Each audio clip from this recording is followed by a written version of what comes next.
Casino Resort.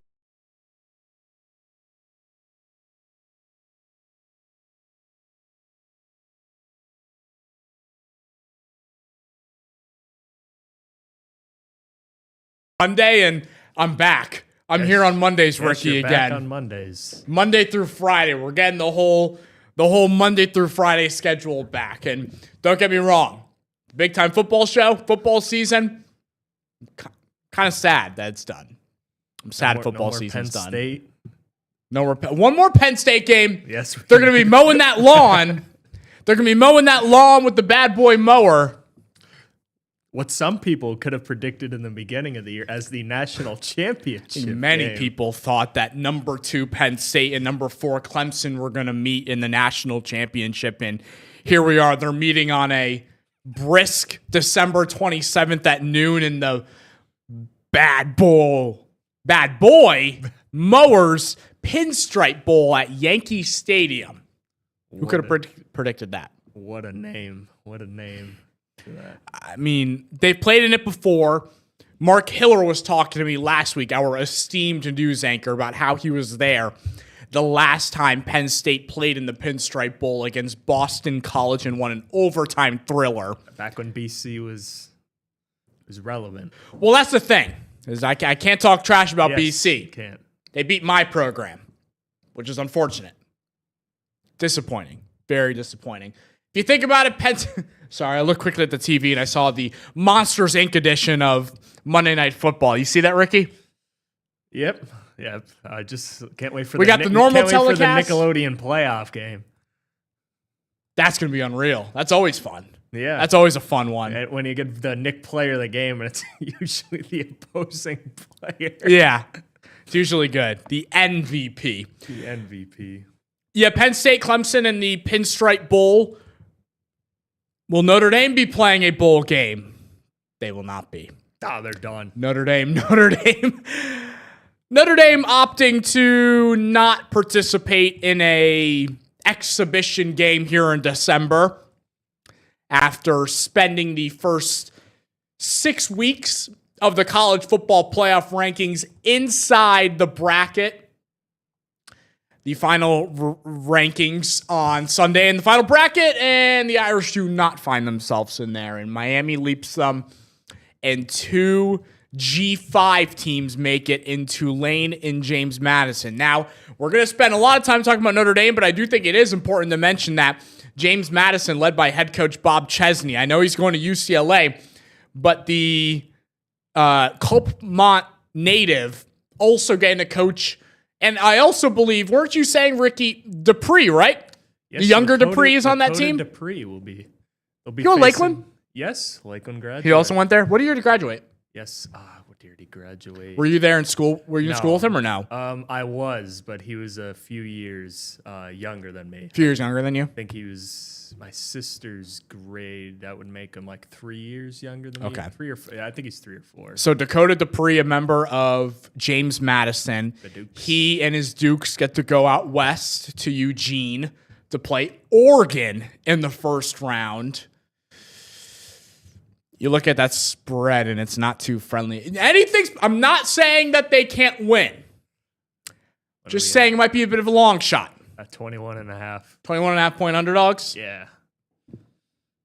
Anything's possible, like I said. James Madison could go to Oregon, but the other group of 5 team that made it, Tulane, they're getting a rematch with Ole Miss, and they played back in September, and that box score is not pretty if you go look at it. Yeah. Tulane struggled big time against the Rebels down in Oxford. Wave representing a 45-10 loss. Not pretty at all. And we could go on and on. Look who's sideline reporting, by the way. Oh, God. Mike Wazowski. Jalen Hurts and Justin Herbert. Justin Herbert will play tonight due to his fractured hand. He'll still be on the field. And they also get back Omarion Hampton. I don't remember her name, but that's everyone knows. She's the front desk lady. Yes, she is. In Monsters, Inc. So the college football playoff bracket. I'll let you have the floor first. your first initial thoughts on this bracket being released yesterday. And the deal with these 12-team playoffs is not everyone's going to be happy. No. There are going to be people upset. It happens every darn year. There's some college, there's some fan base that is not happy with what the committee comes out with.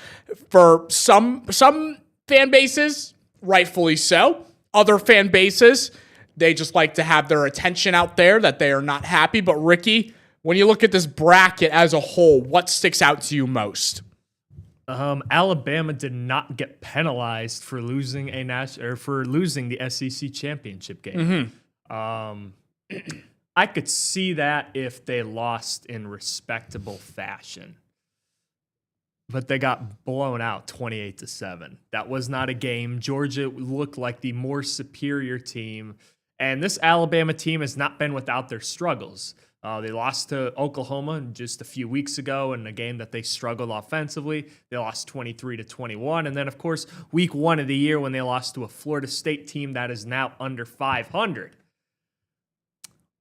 So I guess week 1 losses don't count for Alabama, but they're going to count for Notre Dame. It's a perfect transition.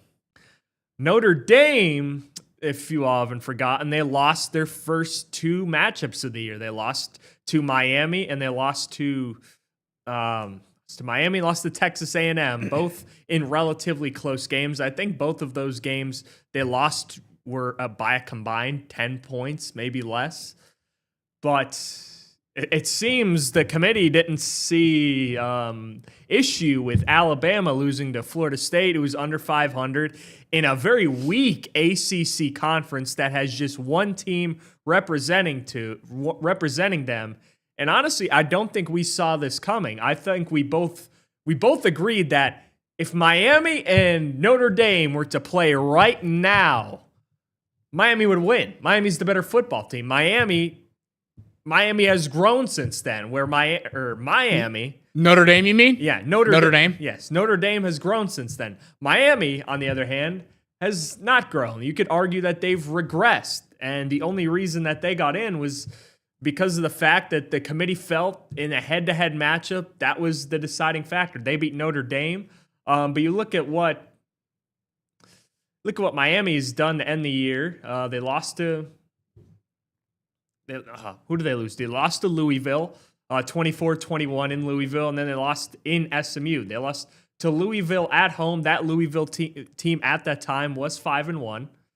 They were 2-1 in the ACC. But again, what I don't get is why is Alabama held to a different standard here? They lost in their conference. I'm not saying they should have missed the college football playoffs, but if we're penalizing teams for losing conference championship games, Alabama should be in there too. Ohio State, they lost their conference championship game. They fell down to 3. I mean, they weren't going to fall out of the rankings, of course, but and then I think you also look at this. You can make an argument, the 12 best teams didn't make it because the 2 group of 5 teams got in. Well, if that's the case, there should just be a whole different tournament for the group of 4 teams. For the AAC, the Sun Belt Conference, any other conference that isn't a Power 5 conference, then we should just make a whole separate tournament then. If we want the 12 best teams in it. Because obviously, Texas is better than Tulane. Notre Dame is better than Tulane. Notre Dame is better than James Madison. But I don't know the only way to solve this would be to make a whole separate tournament, whether it's a 8-team bracket of the top 8 teams, 8 top group of 4 teams. That would legitimately be the only way to solve this, because most of the time, the Power 5 programs get the better recruits, they're the better teams. And if you want the 12 best teams, the only way I think to solve this, and to probably what would make everyone the most happy, is to just separate the 2 group of 4 and the Power 5 conferences. Yeah. Legitimately, that's the only way. I agree. Making like an NCAA tournament and then the NIT tournament. Yeah, that's basically, but the NIT excludes the Big Ten, the SEC, the Big 12, the ACC, all those teams that are going to have that marginal advantage when it comes to recruiting and NIL money, because that already gives those bigger schools an advantage. I told you this already. I knew the second I went to the gym this morning, the idea of Notre Dame not making the college football playoffs was going to come up. And I was darn right about that. And I will say, the way folks are phrasing it, I decided not to put Notre Dame into the college football playoff. Nick. I had zero say. Zero say. Shame you, Nick. Screw you and the Irish. No, I had nothing to do with that. It's hard to explain to any fan why their team isn't deserving or, they don't reach the playoffs. And as we've known, I've said this on multiple occasions. I think Notre Dame deserved to be in the playoffs. I think Notre Dame could have won the playoffs. I think they could have put up a good fight. This team has been a lot better than the one last year that reached the national championship before they got spanked by Ohio State in the title game. But there's a couple different points, and I look at this bracket right here. There's a couple different points that are very interesting to me. And the first one's the Notre Dame-Miami perspective. Again, head-to-head in football, this isn't basketball where you can play twice in a season, maybe a third time in a conference tournament game. You're going to play, if you're lucky, you play a team once. And Notre Dame's not in the ACC, but half of their schedule's against ACC opponents. And one of them happened to be Miami at the beginning of the year, and they lost to Miami. So you have to take that into consideration. But the point you brought up, Ricky, that same weekend Notre Dame lost to Miami, Alabama loses to Florida State. Florida State ended its season with a loss to 4-8 Florida. Who was in the SEC. Obviously, Florida. What? Tough year for Florida State schools. Yes. You go really south in the state, and they're in the playoffs, but the more northern you go to Gainesville and Tallahassee, they aren't as thrilled. They're on to 2026. So there's that point. And you compare the two teams, and all right, Notre Dame didn't make it. Now, I hate to say this, but there's no way in hell there should be two group of 5 teams in the college football playoffs. There are 12 spots in this bracket. Notre Dame is better than Tulane, and it's not close. Notre Dame is better than James Madison, and it's not close. This isn't a 68-team bracket where some magic could happen. James Madison and Tulane have a 0% chance to win this bracket. You are not telling me the Dukes are going to Eugene and beating Oregon, beating Texas Tech, and then possibly playing number 1 Indiana and beating them. Oh, and then, by the way, they might meet Georgia or Ohio State in the national championship. That's not happening. I'm sorry to break it to anybody out there who may be rooting for James Madison. This is very different than the NCAA tournament. And that's where I feel like, okay, sure, you can put one Cinderella team in. I'm fine with that. I'm totally fine with that. That's not a problem at all. You get one team in there. But then that opens up a spot possibly for Notre Dame. Notre Dame lost out a spot to a group of 5 team that isn't going to make it out of the first round. One of the teams already played. They're getting a rematch. But it's not going to be much of a rematch because it's going to be the same darn result down in Oxford. But then you start to compare the other teams in the picture. BYU didn't make it. Their argument can be, yes, Notre Dame and BYU had the same amount of losses, but BYU arguably had a better win than Notre Dame. Because you got to look at, yes, the Fighting Irish were on a 10-game winning streak, but who did they beat exactly in that winning streak? Their best win, you could say, was against USC. Well, BYU's best win was against Utah, who in the final rankings is ranked higher than USC. And BYU's 2 losses came to the number 4 team in this bracket. One of them in the the Big 12 championship game. Well, then there's Vanderbilt that's like, all right, what about us? We went 10-2 this year. We have a pretty solid resume. How about Texas? They beat Texas A&M in the last week of the season.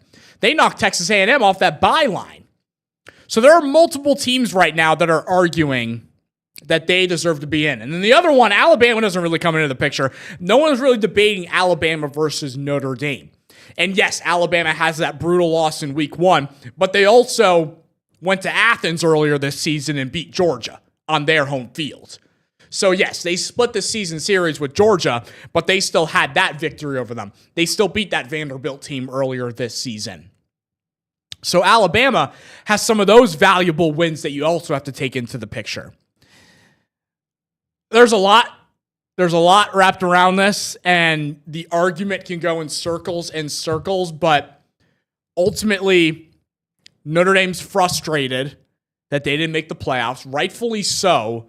I mean, if I was Marcus Freeman, I wouldn't play in a bowl game either. Half their team's not going to play in it. Jeremiah Love is going to be the number 1 running back off the board in April. He's not going to risk playing for a Pop-Tart trophy and hurting himself and losing and his draft stock falling dramatically. It's unfortunate, but I also think it has to put into perspective. And now that you got the folks, let me pull up Notre Dame's 2026 schedule, because you got folks that are saying they're going to run through their schedule. Yeah, I don't think they're... The local team down the road could run through Notre Dame's schedule. You saw bits and pieces of it?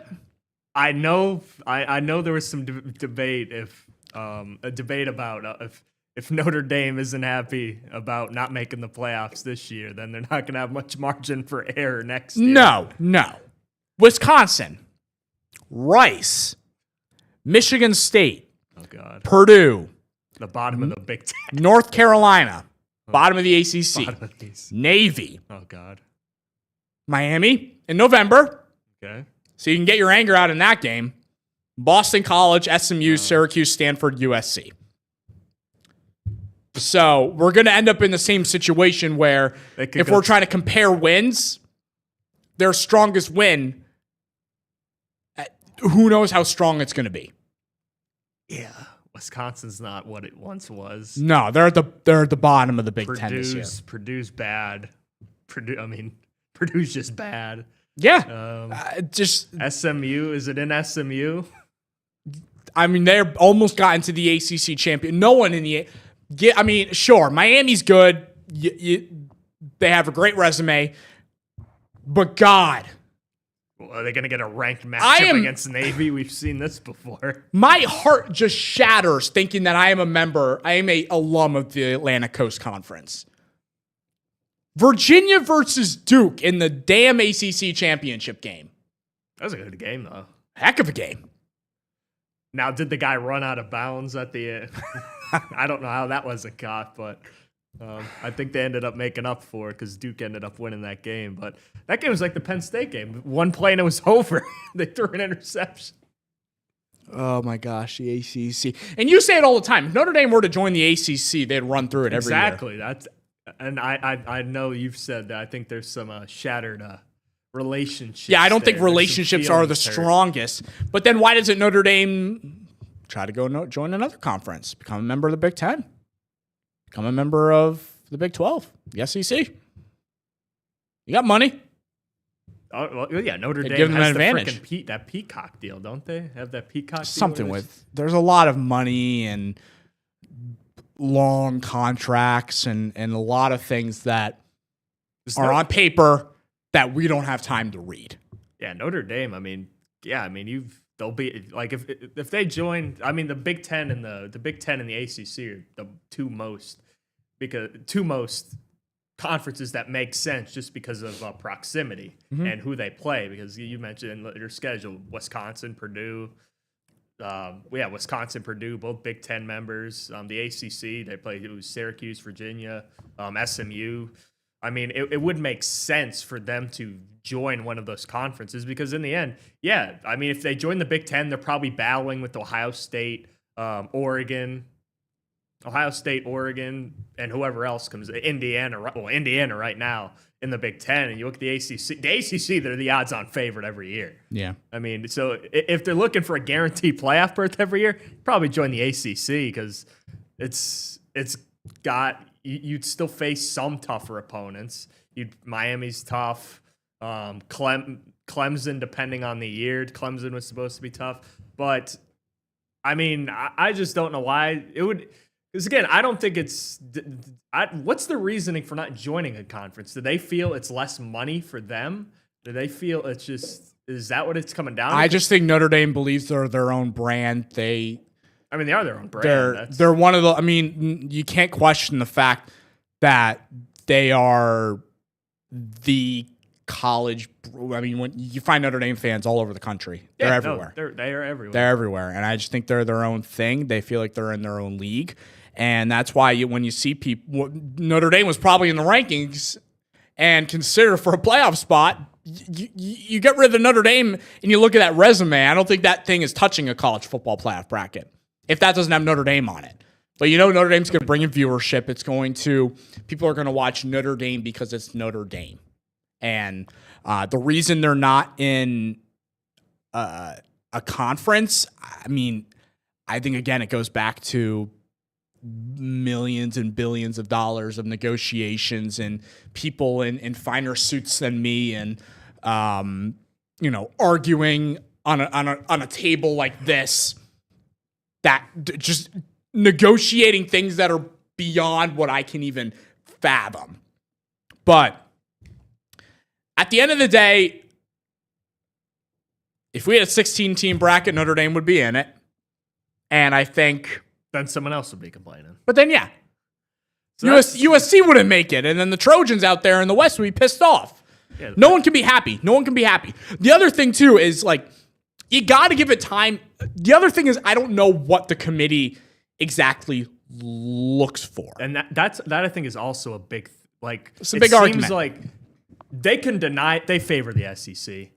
Oh, 100%. They can deny. They favor Alabama. I mean, what are the national championship on? What is the national championship on? ABC. What is this? Where's the SEC play its games? ABC. ESPN. There's no doubt that plays.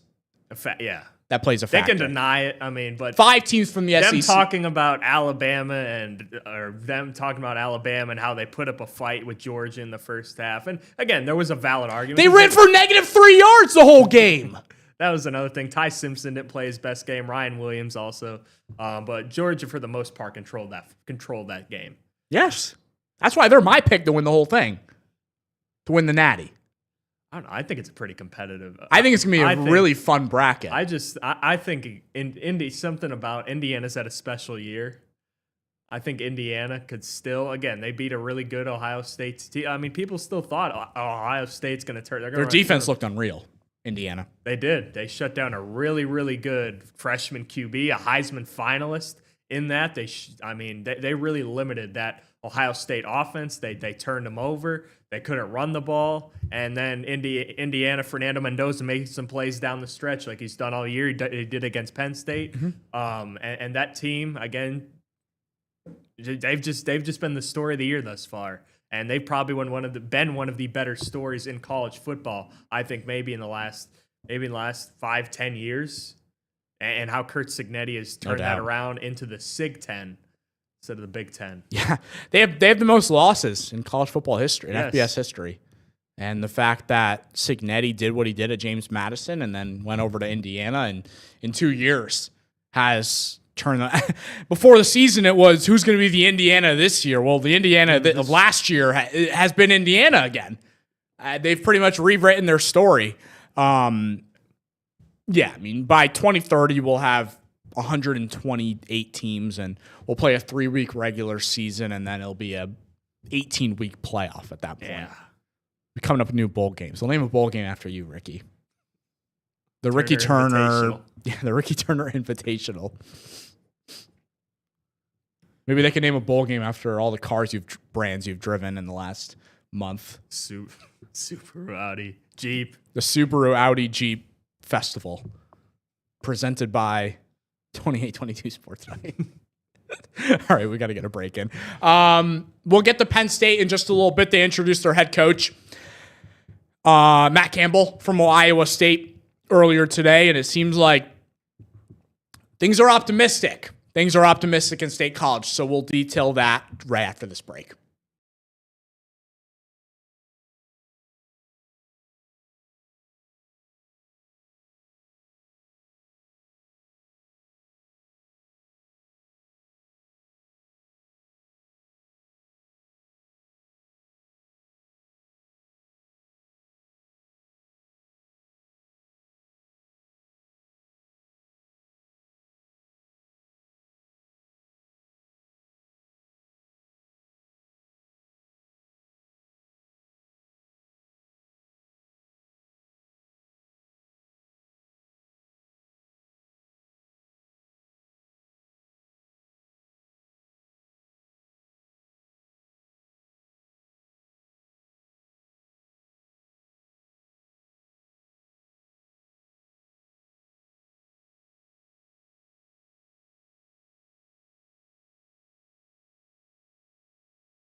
Back here on 28-22 Sports Night presented by Hyundai.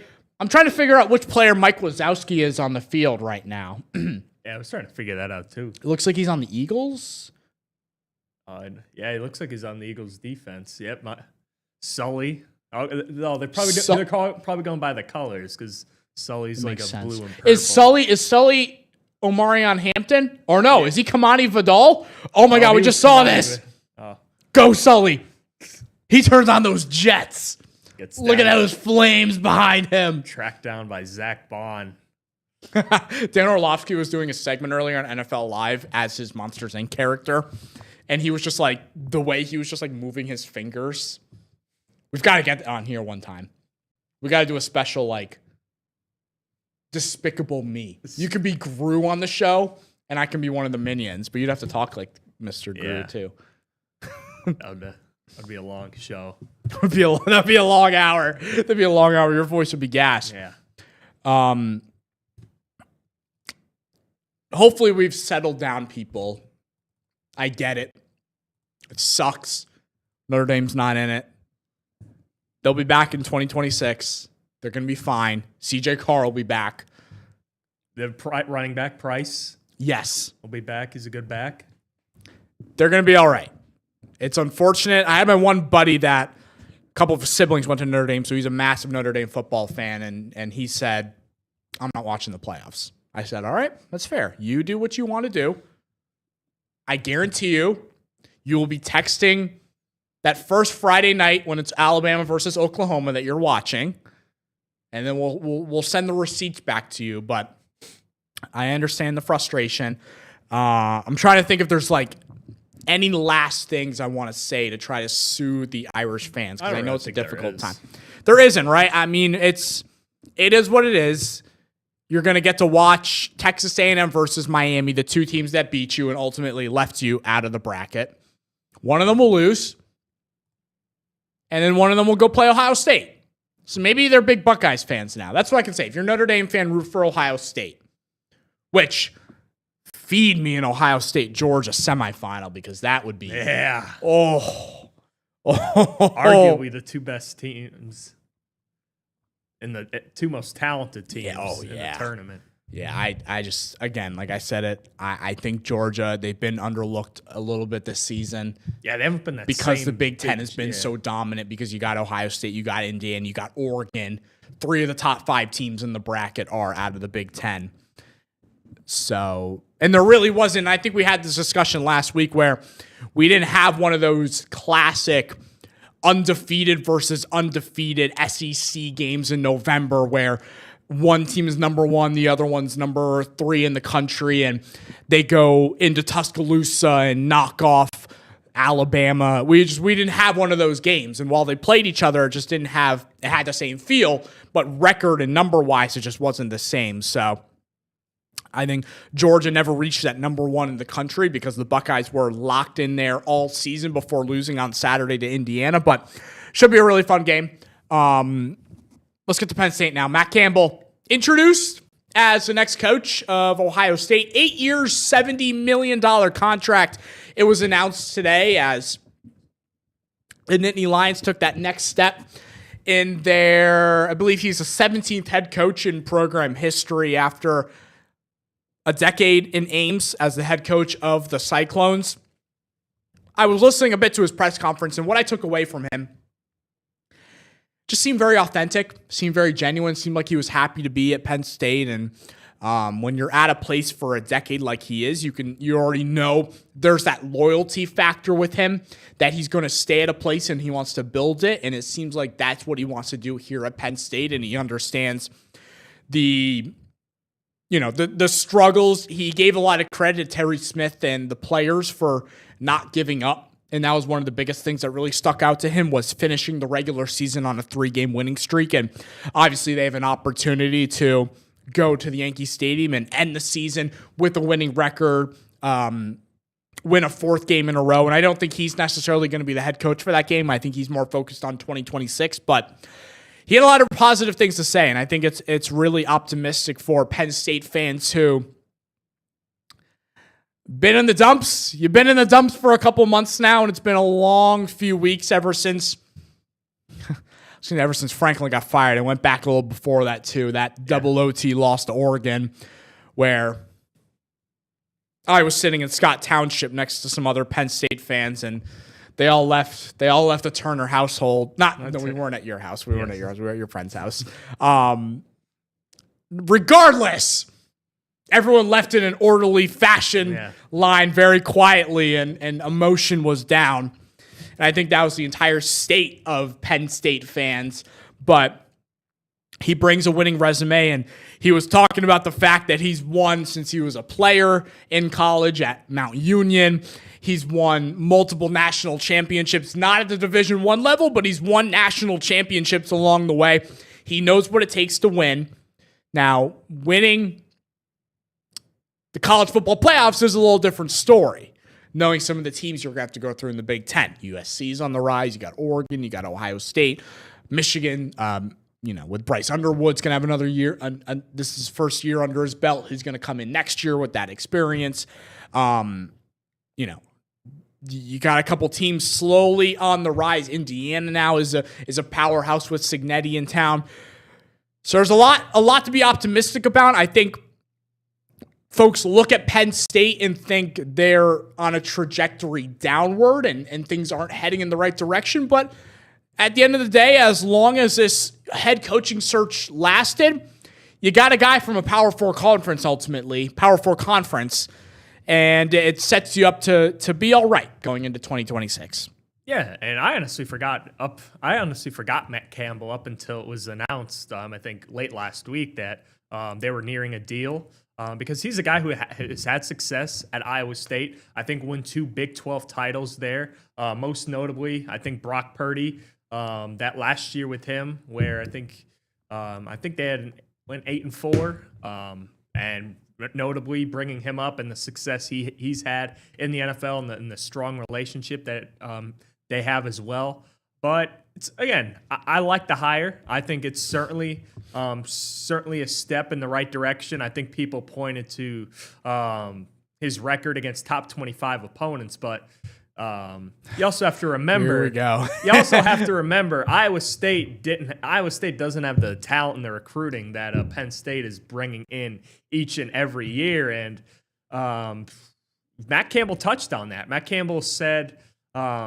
His recruiting philosophy sounds very similar. He said, quote, you're in the most fertile ground of excellence of high school football in a 6 to 8 hour radius.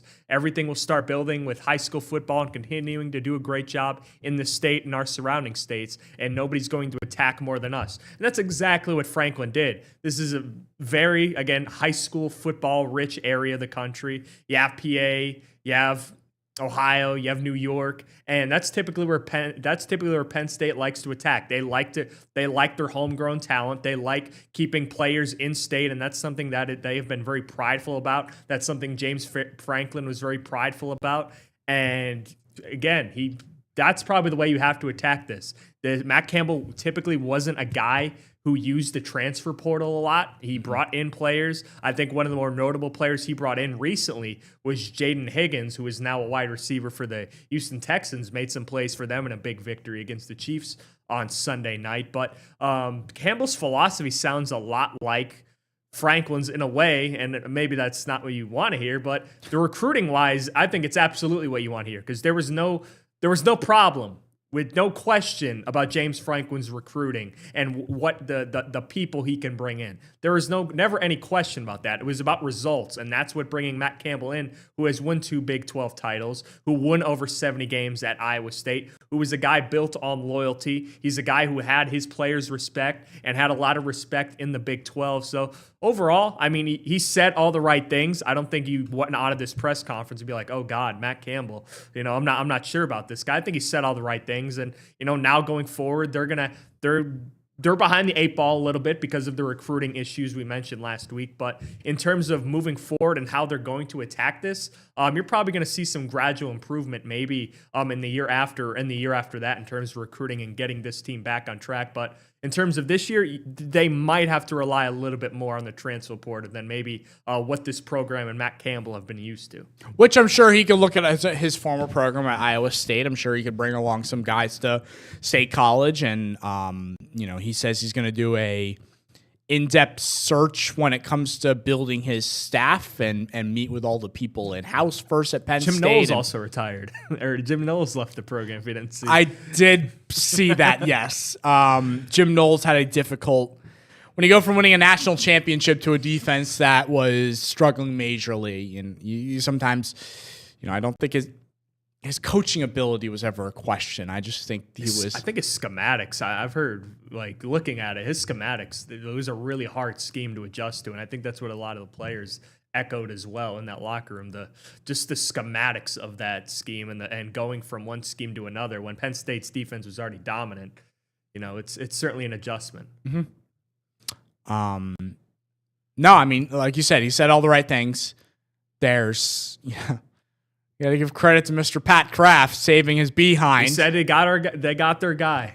They got the guy they wanted. He was very close to saying bye to his job. Yeah. But, he came in clutch at the end and brings in a Big 12 guy who knows what it takes to win.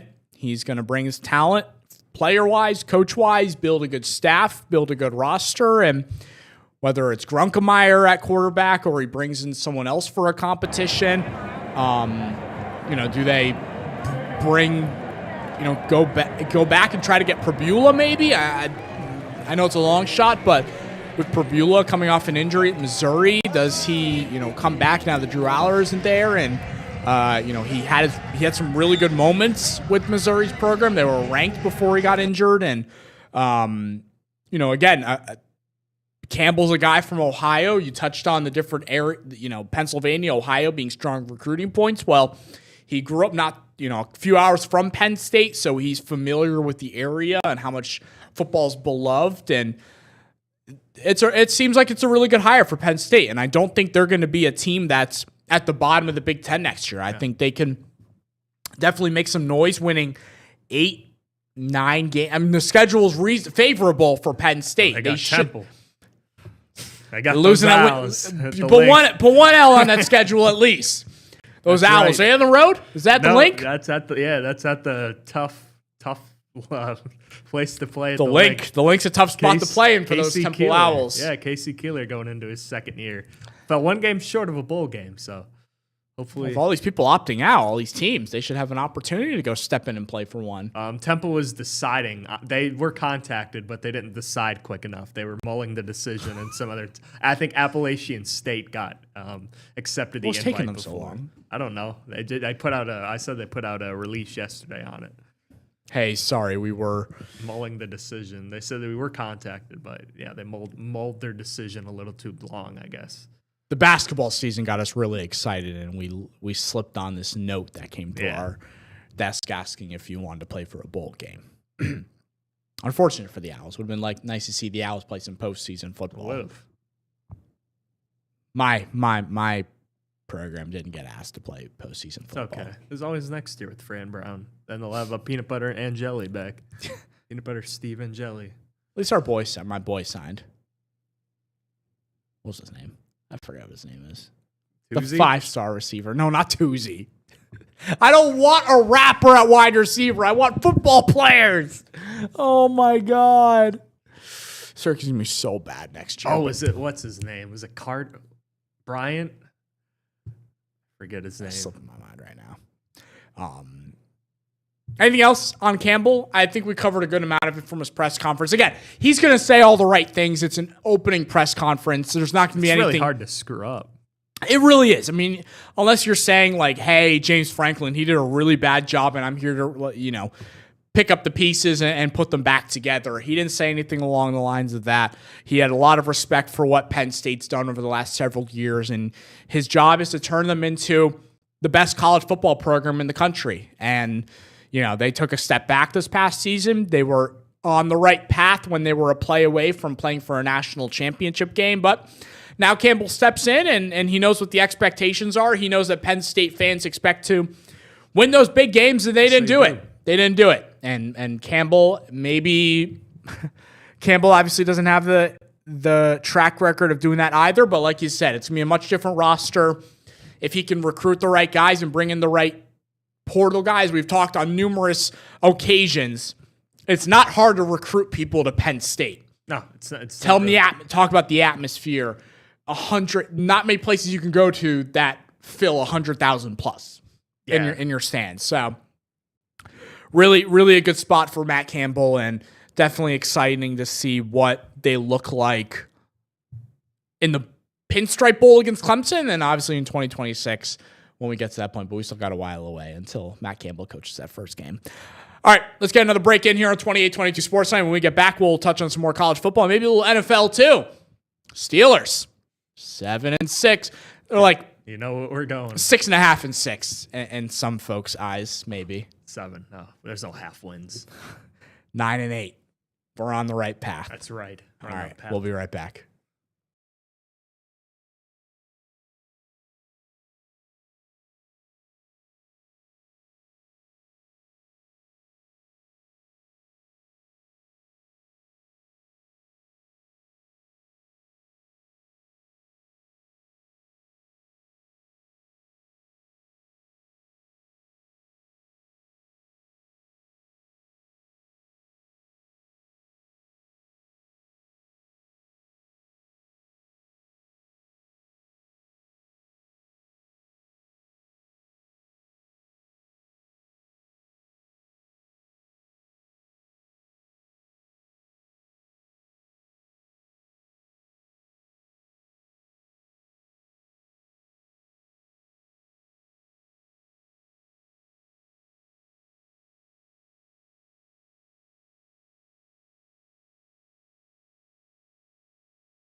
Playoffs are starting up. Actually, they've started in the WBRE Fantasy Football League. Yes, they have. A heated first round. Let's go some upsets. My heart was pumping. Yeah, My heart was pumping around 2 o'clock yesterday. Perfect time and gave you a run for your money there. I texted our former beloved morning news reporter, Sydney Costas, who was beating me early on in the 1-8 matchup. I said, "You're making me break a damn sweat." And she said she wanted to put Jaden Daniels in, but felt like due to his injury history, it was smart to keep Shedeur Sanders in. Well, Sydney, I wish you put in Jaden Daniels. That would have been nice. Would have made Nick sweat a lot less. I was. Because I was trying to spend some quality time at home with my family, and I'm glued to my phone. What happened? Oh, they're trying. Justin Herbert didn't fumble. Herbert's taking a beating. Poor guy. Just trying to enjoy some time at home with the fam. And I'm glued to my phone because I got the 1-8 matchup. Breaking kneecaps beating me up pretty badly, and my team doesn't want to put any points. Luckily, we should be all right, barring a negative 8-point performance from Saquon Barkley tonight. But I saw he already had a big run, so yeah, I think he did. So I should be all right. We should be all right. You also got a dub? Yeah. A lot of people to thank. Had a real team-oriented victory. Underdogs coming in that had to face beloved PA Live host Chris Bahinski. Beat him early in the year, but I had some well-timed buys with him. I think Mahomes was on a bye, Kelsey, Jamar Chase, all on buys that week. And now you won fair and square. Yeah, now we showed up. Pat Mahomes was not good. The Prince, Trevor Lawrence, big game from him. And then he had two big games, one for David Montgomery and second, Kenneth Gainwell. My man Kenneth Barry Sanders Gainwell goes out there and balls when I need him to. So he always gets me some quality receptions, being the Steelers' second leading receptions guy on the team. So he went out there, played some solid. I think I had a good defensive performance as well from, I think it was the Browns going up against the Titans.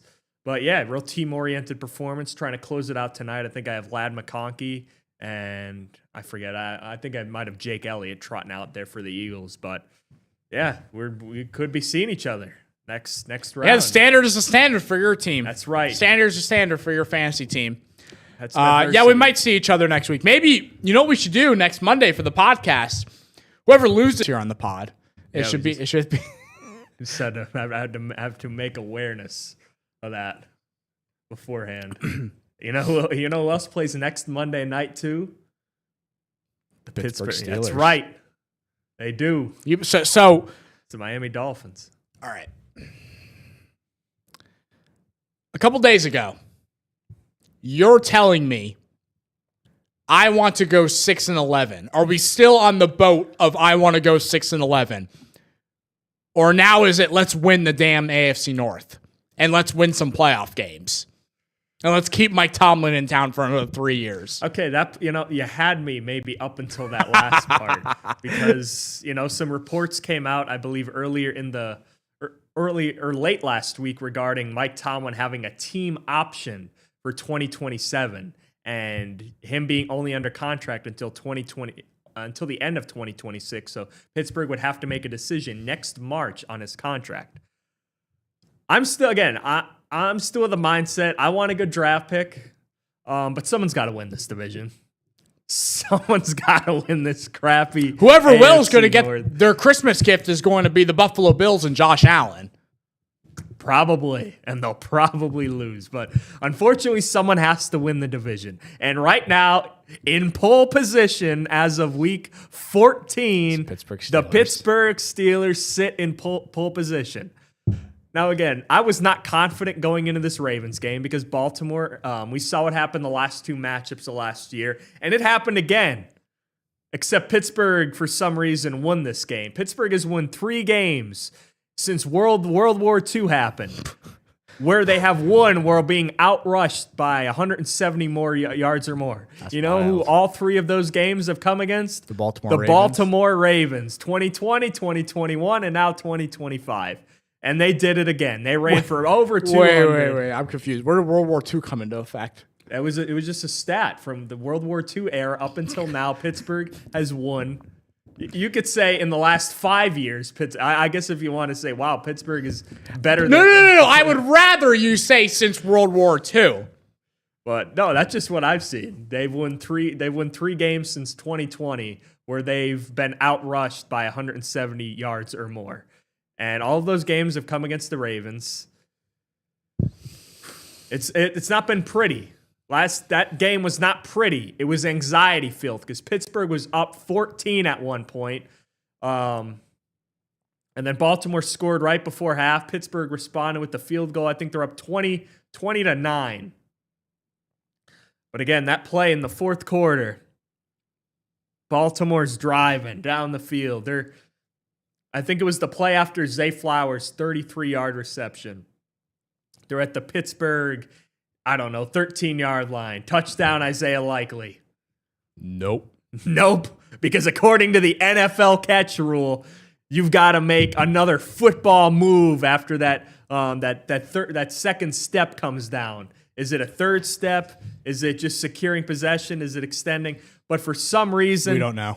We don't know. The NFL rulebook isn't published yet. And to Baltimore Ravens fans, I feel your pain because I had the division ripped out of my hands a couple years ago. No, actually not a couple, like 8 years ago when the New England Patriots came into town. Jesse James, it was a similar play because Juju Smith-Schuster takes a drag route like 70 yards deep into Patriots territory. Next play, Jesse James extends across the goal line, reaches, touchdown, and then he did the thing with the ball where he sort of turned it and he quote-unquote lost possession even though he crossed the goal line. I feel your pain. No, you don't. But again, you don't get one crap about the Ravens. It's tough luck, man. I had to deal with that, and then Pittsburgh ended up losing the following playoff game to Jacksonville, which I was at. That changed Pittsburgh from getting the 1 seed to the 2 seed and having to play Jacksonville at home. What happened? They lost 45-42. I was at that game. Wasn't happy. Sat next to Jacksonville fans. Long ride home? Very nice, by the way. But there were conversations then surrounding Mike Tomlin's job and whether he should come back. 5 years later, we're still here. 8 years later, we're still here. 8 years. 8 years later, we're still here, and we're still talking about Mike Tomlin. I think there needs to be change, but anytime you beat the Baltimore Ravens, you get that warm feeling in your heart. Pittsburgh is now 9-2 in their last 11 games against Baltimore in the regular season. I still would like a better draft pick, but I don't see how that's going to happen. This team's going to find a way, come hell or high water, to go 9-8 or 10-7. They're going to find a way, no matter who they're playing, what the schedule is. They're going to find a way to get 9 wins. Ricky, this warms my heart because your story in the last few days for you, maybe going back to last week, is very reminiscent. In the holiday spirit, you've been like the Grinch. Ricky's the Grinch right now. Two straight losses. You went on an epic rant last week about how you were so sick and tired of Mike Tomlin and the Steelers. It just so But happens. now beating the Ravens, your heart grew 3 times, just like the Grinch. And now you're going to give back all the gifts. You're going to say, I'm sorry, Mike Tomlin, for what I said to you. Steelers. I'm not sorry. Because we're going to get to the playoffs and we're going to get blown out and I'm going to be ticked off. Maybe you won't. I Maybe you'll beat Buffalo and advance to face the 1 seed out west in Denver. I like our chances against traveling west because I know it'll be low scoring. I know it'll be a tight game. Oh, that's gonna be a bloodbath. A Broncos Steelers playoff game in the divisional round. And I still round. have nightmares going out west. From Tim Tebow to Fitzgerald Toussaint fumbling the ball away against. I'm still under the belief if Fitzgerald Toussaint does not fumble the ball, Pittsburgh wins that game. Instead of the Tim Tebow slanted Demaryius Thomas. That was the game before. I'm talking about the most recent time they went to Denver. When that last year of Peyton Manning, and they played. It was that year, so Pittsburgh would have had to play. I think the Patriots. They would have had to travel to New England. Probably would have ended worse, but. Fitzgerald Toussaint, if you don't remember, I think it was DeMarcus Ware who forced that fumble on Fitzgerald Toussaint. Le'Veon Bell was out because of an injury. And Ben put on a clinic of a performance. Martavis Bryant was balling, but no, Fitzgerald Toussaint put the ball on the ground, and Denver ended up winning that game, and they ended up winning the Super Bowl that year. So stupid Fitzgerald Toussaint. It's going to be fun. AFC. The AFC's wide open. Yes, it is. AFC is wide open. It's tough to pick a team that's going to make it out. But if you're Josh Allen, you're looking at the AFC and you don't see Lamar, you don't see Mahomes. I mean, this is the year if you're Josh Allen to win it. Yeah, but he might have to go do it the hard way, going on the road for a majority of his And those home games, the home teams that they're going to have to go against, those environments aren't easy. Denver, New England, Pittsburgh. No, they already took over Pittsburgh. Hard to beat a team twice. It is hard to beat a team Hard to beat a team twice. When you beat a team running the same running play a majority of the same Well, now they know what to stop more. Or will it not matter? They could probably they probably have, we didn't use a majority of our stuff against the Pittsburgh Steelers. We have 80% of our playbook still available. Yeah, we're Pittsburgh. You had to beat up Aaron Rodgers, bloodied, put up 160 total yards in that game. It's all right, Aaron Rodgers. He balled. I'll give it to him. He balled. Him and DK Metcalf were on that deep ball. He said he felt good. He said when you get older, there's some days you just don't feel good. Like when you're in that 40, that older range as a QB. Yeah. But he said he felt good. And he said bringing those veteran wide receivers into practice really helped them this week. Mentor the younger guys and sort of give them their best week of practice. So we'll see what film and practice this week brings. But Adam Thielen, who they brought in the middle of the week, was wide receiver 2 based on snaps. So that tells you what Pittsburgh currently and Aaron Rodgers might currently think of their wide receiver situation. Sunday was the day for the 40-year-old athletes. They did their thing. And Philip might have another one. We might have another one. 44 coming in, slinging the rock in Indianapolis on Sunday. That would be wild. That would be freaking wild. I don't think that's realistic. I don't think Philip Rivers. I mean, the guy hasn't played since 2020. 5 years. He's probably popped 6 children out since the last time he took a snap in the NFL. That'd be something. That would be something. All right. Send us a break because we're about to be done with this show. We got to get one more break.